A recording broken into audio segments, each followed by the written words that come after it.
shot, top wicket. Oh, big shot from Ngannou, who dances after his success, and suddenly we have a fight. Pertarungan antara juara WBC kelas berat, Tyson Fury versus mantan juara kelas berat UFC, Francis Ngannou, baru saja berlalu beberapa jam yang lalu, dan hasilnya, seperti yang sudah diprediksi oleh mayoritas pecinta dan pengamat tinju, yakni, Tyson Fury keluar sebagai pemenang. Laga ini menjadi laga debut Ngannou di tinju profesional, setelah hampir satu dekade menghabiskan karirnya di bela diri campuran, yakni MMA dan UFC. Itulah sebabnya mayoritas pecinta dan pengamat tinju memprediksi, jika Fury akan menang mudah atas Ngannou, terlepas status Ngannou sebagai mantan juara kelas berat UFC, dan dilatih oleh legenda kelas berat, Mike Tyson. Hal ini wajar mengingat kehebatan Fury di divisi kelas berat, tentu tidak perlu diragukan lagi, bahkan diakui sebagai petinju terbaik divisi kelas berat saat ini. Fury yang pernah dua kali secara beruntun mengalahkan Raja KO kelas berat Deontay Wilder lewat TKO, dianggap terlalu sulit untuk dikalahkan oleh petinju debutan, meskipun sekelas Francis Ngannou.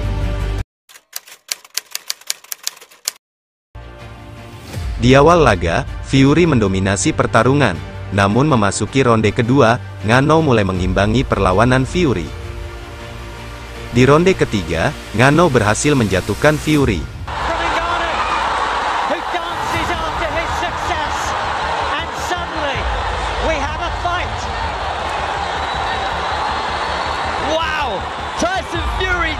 Di ronde keempat hingga ketujuh, Fury berusaha membalikan keadaan, namun gagal. Memasuki ronde ke-8, Ngannou semakin bersemangat dan mendapatkan dukungan kuat dari penonton. Ia pun mampu melepaskan pukulan-pukulan keras yang mampu memojokkan Fury. Di ronde ke-9 dan ke-10, Fury berusaha bangkit, namun gagal mendominasi pertarungan karena mendapatkan perlawanan sengit dari Ngannou. Setelah pertarungan berakhir, Tyson Fury dinyatakan menang angka tipis atas Francis Ngannou. Pertanyaannya, apakah hasil pertarungan ini realistis, atau justru kontroversial? Sepintas, pertarungan antara Tyson Fury versus Francis Ngannou, seharusnya dimenangkan oleh Ngannou. Pasalnya, Ngannou mampu menunjukkan dominasinya di beberapa ronde, seperti ronde ketiga, kelima, ketujuh dan ronde ke-8. Sementara Fury, hanya mampu tampil dominan di ronde pertama, sedangkan di ronde-ronde lain, pertarungan kedua petinju terlihat imbang. Belum lagi, pukulan yang dilepaskan Ngannou, terlihat lebih berbobot ketimbang Fury. Nah, jika demikian, apakah Ngannou yang seharusnya menjadi pemenang pertarungan?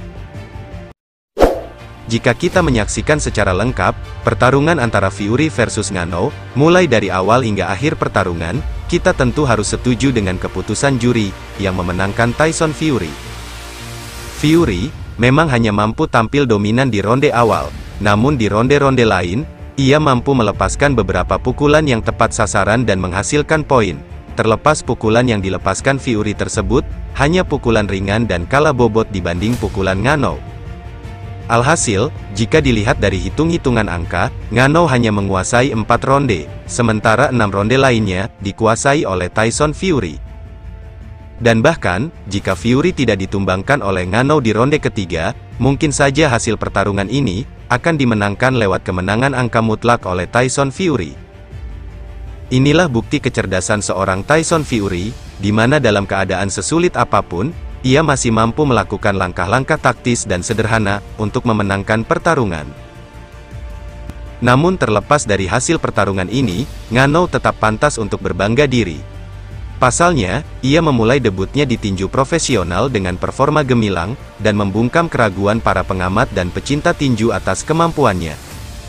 Bahkan, Anda yang dihadapi bukan seorang Tyson Fury yang berstatus sebagai juara WBC kelas berat, Ngannou kemungkinan besar akan mencatat sejarah baru, sebagai petarung MMA pertama yang berhasil mencatatkan kemenangan di laga debutnya di tinju profesional. Selain itu, hasil pertarungan ini juga menunjukkan bakat dan kehebatan Mike Tyson sebagai seorang pelatih tinju, di mana hanya beberapa bulan saja, ia mampu memoles Francis Ngannou, dari seorang petarung MMA hebat, menjadi petinju hebat yang siap mengguncang ring tinju, terlepas Ngannou dianugerahi kekuatan pukulan yang luar biasa. Di sisi lain, hasil pertarungan ini juga menunjukkan kelemahan seorang Tyson Fury, di mana walaupun ia sudah mendapat pengakuan sebagai seorang petinju hebat di divisi kelas berat, namun Fury ternyata kewalahan ketika menghadapi seorang petinju agresif yang mengandalkan pertarungan jarak dekat. Selain itu, kerapuhan rahang seorang Fury terlihat jelas dalam laga ini. Hal ini sebenarnya sudah diperlihatkan oleh Wilder dalam 3 pertarungannya menghadapi Fury, namun selama ini mampu ditutupi oleh Fury dalam laga-laga selanjutnya pasca pertarungannya menghadapi Wilder. Lihat saja, hanya 1 pukulan telak yang dilontarkan Ngannou sudah cukup untuk menumbangkan petinju raksasa yang berjuluk Sang Raja Gipsy tersebut. Ini tentu wajib diwaspadai oleh Fury, apalagi pertarungannya kali ini disaksikan langsung oleh Alexander Usyk, calon lawan Fury selanjutnya dalam duel perebutan gelar juara sejati, atau gelar juara tak terbantahkan kelas berat. Jika Fury tidak bisa mengatasi kelemahannya ini, dan mampu dimanfaatkan ataupun dieksploitasi oleh Usyk dalam laga keduanya nanti, maka bukan mustahil, ambisi Fury untuk menjadi juara tak terbantahkan kelas berat pertama di era 4 sabuk, harus dikubur dalam-dalam. Terus bagaimana menurut Anda sahabat PTD Channel semuanya? Sampaikan pendapat Anda.